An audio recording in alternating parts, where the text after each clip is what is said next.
അനുഗ്രഹിക്കപ്പെട്ടവനാകുന്നു.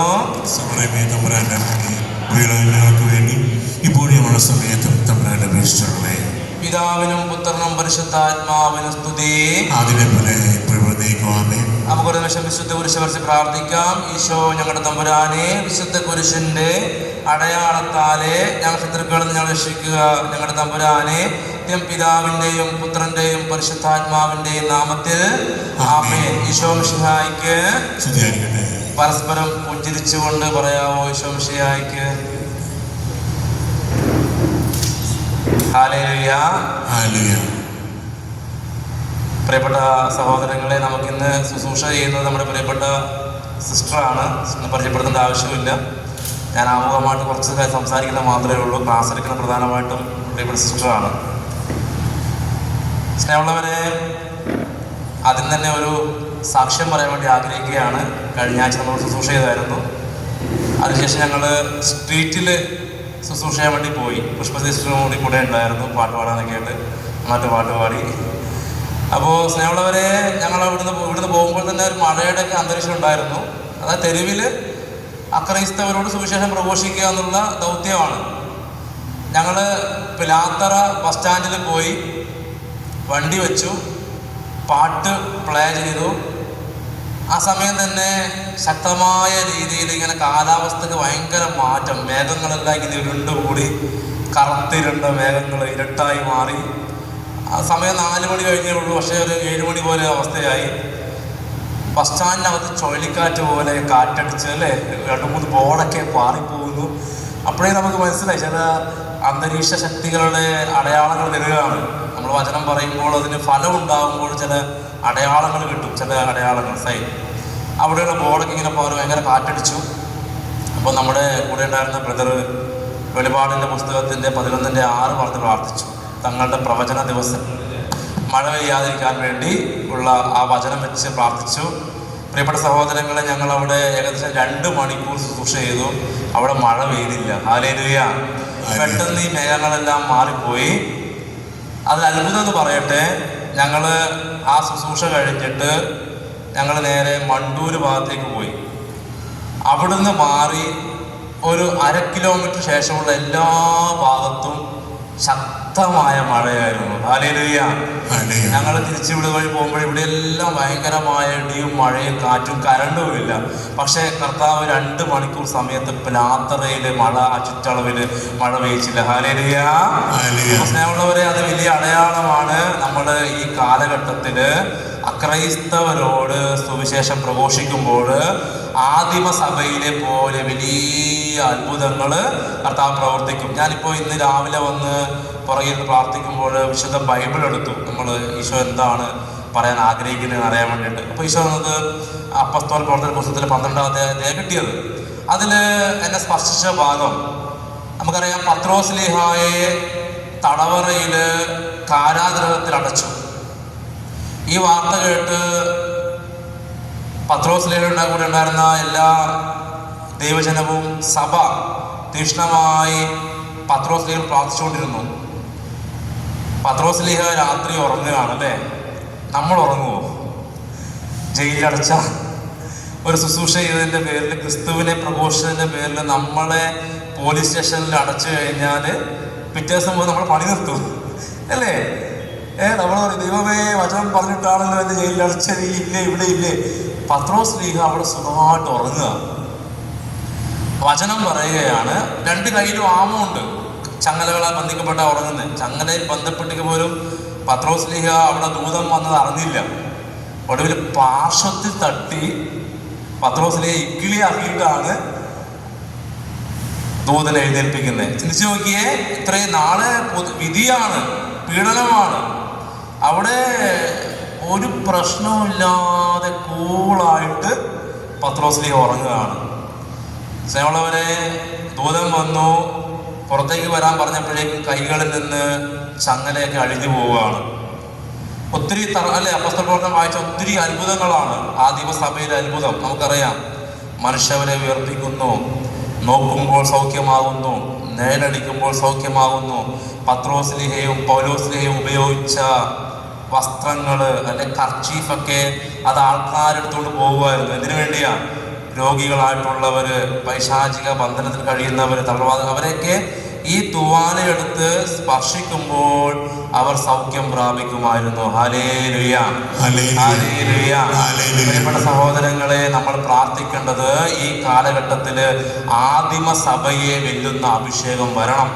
കാരണം അത്രമാത്രം തിന്മയുടെ അധപതനത്തിലാണ് ഇന്ന് ഈ ലോകം കടന്നു പോകുന്നത്. പ്രത്യേകിച്ച് നമ്മുടെ യുവതിയുവാക്കള് മൊബൈൽ ഫോണിന് അഡിക്ഷനാണ്, റീൽസ് അഡിക്ഷനാണ്, ഫേസ്ബുക്ക്, വാട്സാപ്പ്, യൂട്യൂബ്. രാത്രി 1 മണി, 2 മണി, 3 മണി, 4 മണി വരെ, രാത്രി വെളുപ്പ് വരെ ഗെയിം കളിച്ചിട്ട് 4 മണിക്ക് ഉറങ്ങിയിട്ട് രാവിലെ 12 മണിക്ക് എഴുന്നേക്കും. ചിലരൊക്കെ ചിരിക്കുന്നുണ്ട്, എന്താ എനിക്കറിയില്ല. Hallelujah, hallelujah.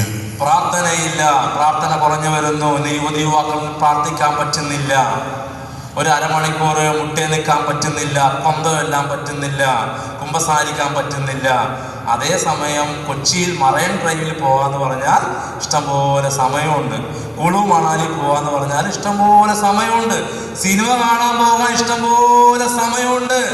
മൊബൈൽ ഫോണിൽ ഒരുപാട് സമയം ഗെയിം കളിച്ച് മണിക്കൂർ കളയാൻ സമയമുണ്ട്. വിശുദ്ധ ബൈബിള് വായിക്കാൻ 5 മിനിറ്റ് സമയമില്ല, കൃപയില്ല. ഹല്ലേലൂയ. ഞാൻ ആമുഖമില്ലാതെയാണിത് പറയുന്നത്, കാരണം ഇത് ക്ലാസ് അല്ല. സ്നേഹമുള്ളവരെ, നമ്മൾ ഈ കാലഘട്ടത്തിനുവേണ്ടി ശക്തമായി പ്രാർത്ഥിക്കേണ്ട കാലഘട്ടമാണ്. ഒത്തിരി വിശുദ്ധര്, പരിശുദ്ധ അമ്മ മാതാവ് വെളിപ്പെടുത്തിയ രഹസ്യമുണ്ട്.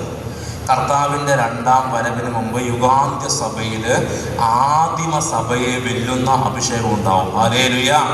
വിശുദ്ധരായ ജ്വലിക്കുന്ന തീപ്പന്തങ്ങളായ വൈദികരും സന്യസ്തരും അൽമായരും അന്ത്യകാലത്ത് ഉയർത്തെഴുന്നേൽക്കും.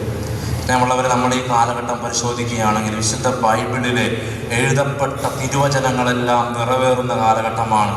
ഈ കാലഘട്ടം നോഹയുടെയും ലോത്തിൻ്റെയും നാളുകൾ പോലെ പാപം നിറഞ്ഞ് ദൈവചിന്തയില്ലാതെ, ദൈവ ഭയമില്ലാതെ, സ്വർഗത്തെ ലക്ഷ്യമാക്കി ജീവിക്കാതെ എല്ലാവരും ജീവിത വ്യഗ്രതയിലും മദ്യാസക്തിയിലും സുഖലോലുപതയിലും ഇന്ന് ലോകം ഇങ്ങനെ കടന്നു പോകുമ്പോൾ, പ്രിയപ്പെട്ട സഹോദരങ്ങളെ, അപ്പന്മാരെ, അമ്മച്ചിമാരെ, ഈ കാലഘട്ടത്തിൽ നമ്മുടെ കരങ്ങൾ കർത്താവിൻ്റെ സന്നിധിയിലേക്ക് ഉയരുന്നില്ലെങ്കിൽ നമ്മുടെ യുവതി യുവാക്കൾ നശിച്ചു പോകും. ഇപ്പം തന്നെ 1, 2, 3 നമ്മുടെ കൂടെ ഉള്ളൂ. നിങ്ങൾ ഞായറാഴ്ചത്തെ കുർബാനയ്ക്ക് പോയാൽ നമുക്ക് അറിയാം, അല്ലേ? സത്യമല്ലേ ഞാൻ പറഞ്ഞത്? അല്ലേ? ഇന്ന് വളരെ കുറച്ച് യുവതി യുവാക്കൾ മാത്രമേ വലിയ പ്രാർത്ഥനയിലും ശുദ്ധിയിലും നിൽക്കുന്നുള്ളൂ. ചില മക്കളൊക്കെ കുമ്പസാരിച്ചിട്ട് വർഷങ്ങളായി. ഞാൻ 13 വർഷമായി ആത്മീയ ശുശ്രൂഷ ചെയ്യുന്നുണ്ട്. അവിടെ സ്നേഹമുള്ളവരെ, ഇന്നത്തെ അവസ്ഥ എന്ന് നോക്കുമ്പോൾ ഇന്ന് കുമ്പസാരമില്ലാതെ, ദൈവഭയമില്ലാതെ, പലതിൻ്റെ അഡിക്ഷനില്ല. ഒന്നുകിൽ ലഹരി, അല്ലെങ്കിൽ മൊബൈൽ ഫോണ്, അല്ലെങ്കിൽ സെക്സ്. ഹല്ലേലൂയ. സ്നേഹമുള്ളവർ, പ്രത്യേകമായി പ്രാർത്ഥിക്കേണ്ടത് ഈ കാലഘട്ടത്തിൽ ആദിമസഭയിലെ പോലെ അത്ഭുതങ്ങൾ പ്രവർത്തിക്കുന്ന ഒരു കാലഘട്ടം വരുമ്പോൾ എന്താണെന്നറിയാവോ? നഷ്ടപ്പെട്ടു പോകുന്ന ആത്മാക്കൾ വരും. നമ്മുടെ യുവതി യുവാക്കളെ ഒന്നും ഇനി ഉപദേശം കൊണ്ടൊന്നും നേടാൻ ശ്രമിക്കേണ്ട, നടക്കുകയില്ല. അങ്ങനെയാണ് പണ്ടേ നന്നായി പോരേണ്ടതായിരുന്നു. ഇനി വേണ്ടത് സ്വർഗത്തിൻ്റെ വലിയ വരങ്ങൾ നമ്മുടെ സഭയിൽ വെളിപ്പെടണം. അതിൻ്റെ കാലഘട്ടം നിങ്ങൾക്കറിയാവോ? മിനിഞ്ഞാന്ന് ഗുഡ്നസ് ടി വി വന്ന വാർത്തയാണ്. 24 കോടി അക്രൈസ്തവ ക്രിസ്ത്യാനി അല്ലാത്ത യുവതി യുവാക്കൾ, 24 കോടി യുവതി യുവാക്കൾ വിശുദ്ധ ബൈബിള് പ്രാർത്ഥിക്കുവാനും പഠിക്കുവാനും അവർ ആഗ്രഹം പ്രകടിപ്പിച്ചിരിക്കുന്നു.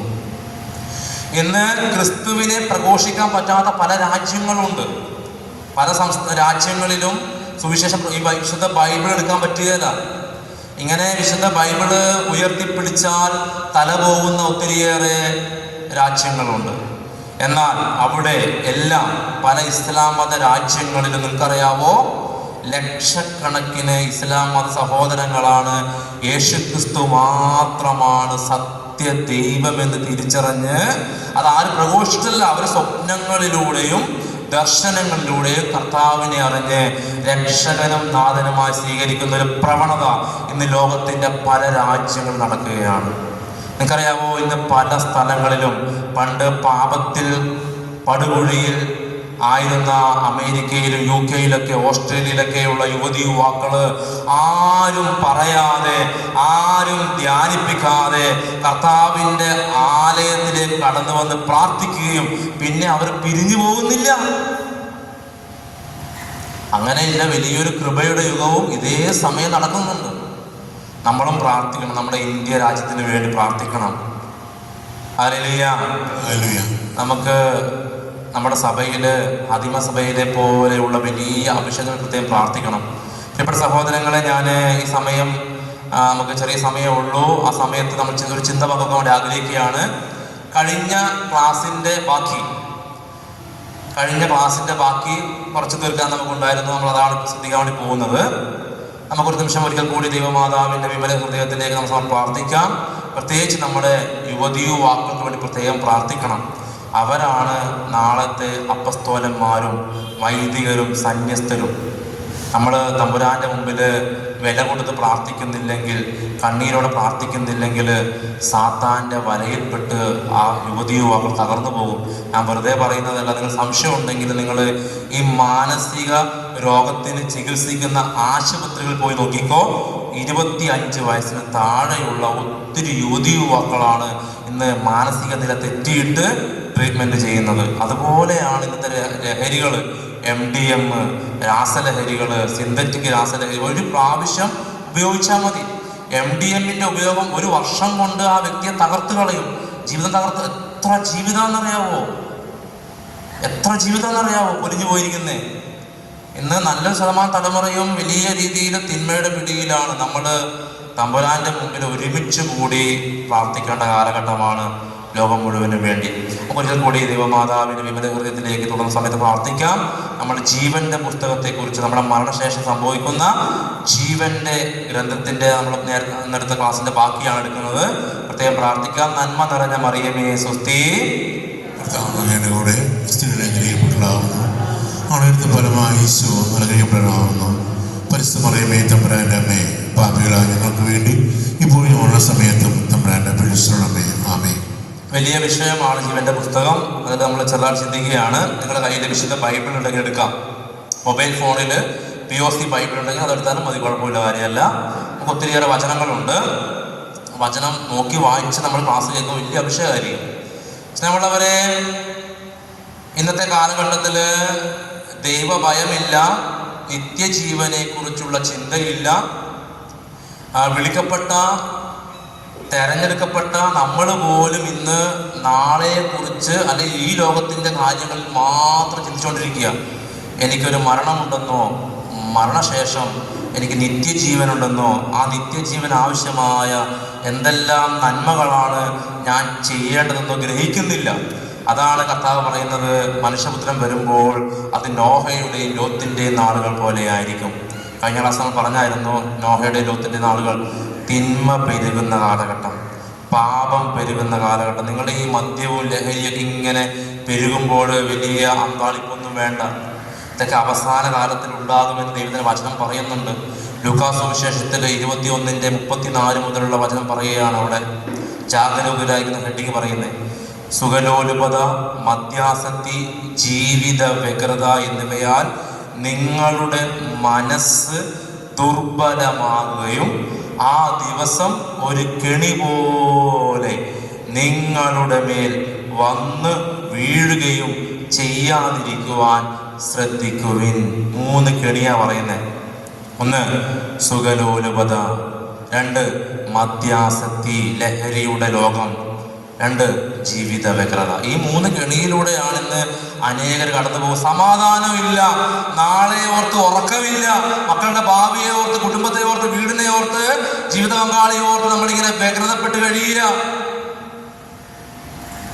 പ്രിയപ്പെട്ട സഹോദരങ്ങളെ, ഇതൊരു കെണിയാണെന്ന് ദൈവത്തിൻ്റെ വചനം പറയുകയാണ്. നമുക്കറിയാം, നമ്മൾ ദൈവത്തിൻ്റെ മക്കളാണ്, നമുക്ക് ആവശ്യമായ ദൈവം നൽകും. സ്നേഹമുള്ളവരെ, വിശുദ്ധ ബൈബിളില് ജീവന്റെ പുസ്തകത്തെക്കുറിച്ച് ഒരുപാട് സ്ഥലങ്ങളിൽ പറയുന്നുണ്ട്. നമ്മൾ മനസ്സിലാക്കേണ്ട സത്യം ഇതാണ്, നമ്മൾ ചെയ്യുന്ന എല്ലാ നന്മകളും തിന്മകളും ദൈവത്തിൻ്റെ പുസ്തകത്തിൽ എഴുതപ്പെടുന്നുണ്ട്. 2 ഗ്രന്ഥമുണ്ട്. ഹല്ലേലൂയ.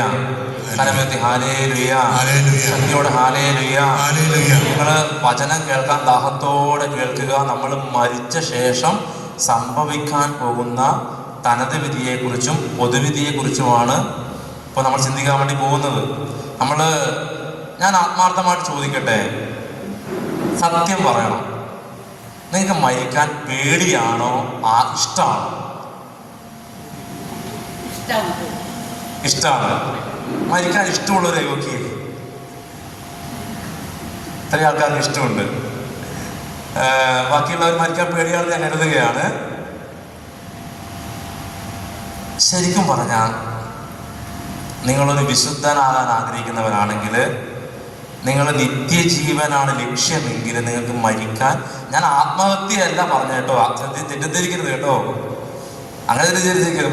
നമ്മൾ ആത്മഹത്യ ചെയ്യാൻ പോകുന്ന കാര്യമല്ല പറഞ്ഞത്. സ്വാഭാവിക മരണം, ദൈവം വിളിക്കുമ്പോൾ പോവുക, ഇതാ ഉദ്ദേശിക്കുന്നത്, ഈ മരണം ഉദ്ദേശിക്കുന്നത്. അല്ലാതെ ട്രെയിനിന് പോയിട്ട് ചാടുന്ന കാര്യമല്ല. സ്നേഹമുള്ളവരെ, നമ്മൾ ഈശോയെ സ്നേഹിച്ച് എൻ്റെ യഥാർത്ഥ ജീവിതം നിത്യജീവനാണ്, ഈ ലോകത്തല്ല എന്നറിഞ്ഞു കഴിഞ്ഞാൽ പിന്നെ നമ്മുടെ ഉള്ളിൽ വലിയ ആഗ്രഹം എത്രയും പെട്ടെന്ന് ഈശോ എടുത്ത് പോണം. ഭയം ഉണ്ടാവില്ല, ഇഷ്ടമായിരിക്കും. ഞാൻ വെറുതെ പറയുന്നതല്ല. മരണത്തെ ഭയം ഉണ്ടെങ്കിൽ ഓർക്കുക, ഞാൻ ഒത്തിരിയേറെ വളരാനുണ്ട്, ഒരുങ്ങാനുണ്ട്. ഈ വിശുദ്ധർക്കെല്ലാം വലിയ ആഗ്രഹമായിരുന്നു മരിക്കാൻ. ഞാൻ പറയുന്നത് വിശ്വസിക്കുമോ? വിശുദ്ധ ഫൗസ്റ്റീനയുടെ ഡയറി പറയുകയാണ്, സഭ അംഗീകരിച്ച ഡയറി പറയുകയാണ്, ഓരോ ദിവസം കഴിയും തോറും വിശുദ്ധ ഫൗസ്റ്റീന കൊതിയാണ്, ആഗ്രഹമാണ്. എന്താ? നിത്യതയിലേക്കുള്ള എൻ്റെ ഭൂമിയിലെ ദിവസം കുറഞ്ഞു കുറഞ്ഞു വരുന്നു. ഇനി സംശയമുണ്ടെങ്കിൽ നിങ്ങൾ നോക്കിയേ, ഈ വിശുദ്ധരായിട്ടുള്ള എല്ലാ വിശുദ്ധരുടെയും പ്രായം നോക്കിക്കോ നിങ്ങൾ. ഹല്ലേലൂയ. ഏറ്റവും കൂടുതൽ വിശുദ്ധര് 33 വയസ്സിന് താഴെയുള്ള കുഞ്ഞു മക്കള്, യുവതി യുവാക്കള്. ഹല്ലേലൂയ. അപ്പൊ ഞാൻ ഈശോയോട് ചോദിച്ചു, ഈശോയെ എന്താ കർത്താവേ നീ ഇത്ര ചെറിയ പ്രായത്തിലെ എല്ലാരും വിളിച്ച് മുകളിലേക്ക് കൊണ്ടുപോയത്? ഞാൻ ചിന്തിച്ചത് സംശയമാണത്. നമ്മുടെ ഉള്ളിൽ എന്താ ദീർഘായുസ് വേണം, മക്കളെയൊക്കെ കണ്ട് അങ്ങ് അടിച്ചു പൊളിച്ചൊക്കെ പോണം. ഹല്ലേലൂയ. ഞാൻ വീണ്ടും പറയുകയാണ്, നിങ്ങളുടെ എല്ലാ വിശുദ്ധരും എടുത്ത് നോക്കിക്കോ. അവർക്കുള്ളിൽ പൗലോസ്ലീഹ പറയുന്നില്ല വിശുദ്ധ ബൈബിളിൽ, എനിക്ക് മരിച്ച് ക്രിസ്തുവിനോട് കൂടെ ആയിരിക്കാനാണ് ആഗ്രഹം. കണ്ടോ, ഈ ലോകം വിട്ടു പോകുവാനുള്ള കൊതി. സ്നേഹമുള്ളവർ, നമ്മൾ ഈ ലോകത്തെ കുറിച്ച് സ്നേഹിക്കുന്നത് കൊണ്ടോ അല്ലെങ്കിൽ നിത്യജീവനെ കുറിച്ച് ബോധ്യമില്ലാത്തത് കൊണ്ടോ ആണ് നമ്മൾ മരണത്തെ ഭയപ്പെടുന്നത്. ഒരു ആത്മാവിന്റെ ദാഹം തൻ്റെ ദൈവത്തിന്റെ അടുക്കിലേക്ക് തിരികെ പോവുക എന്നുള്ളതാണ്. അവിടെ നിത്യജീവനാണ്, അവസാനമില്ലാത്ത ലോകമാണ്, അവിടെ മരണമില്ല. ഒന്നുകിൽ നിത്യജീവൻ അല്ലെങ്കിൽ നിത്യ നരകം. ഇതാണ് തനത് വിധിയും പൊതുവിധിയും. നിങ്ങളടുത്ത് വിശുദ്ധ ബൈബിളില് വെളിപാടിന്റെ പുസ്തകത്തില് 20-ാമത്തെ അധ്യായത്തിന്റെ 11 മുതൽ വചനങ്ങൾ ഇത് പറയാൻ പോകുന്നത്. ഈ വചനം ശ്രദ്ധയോടെ കേൾക്കണം.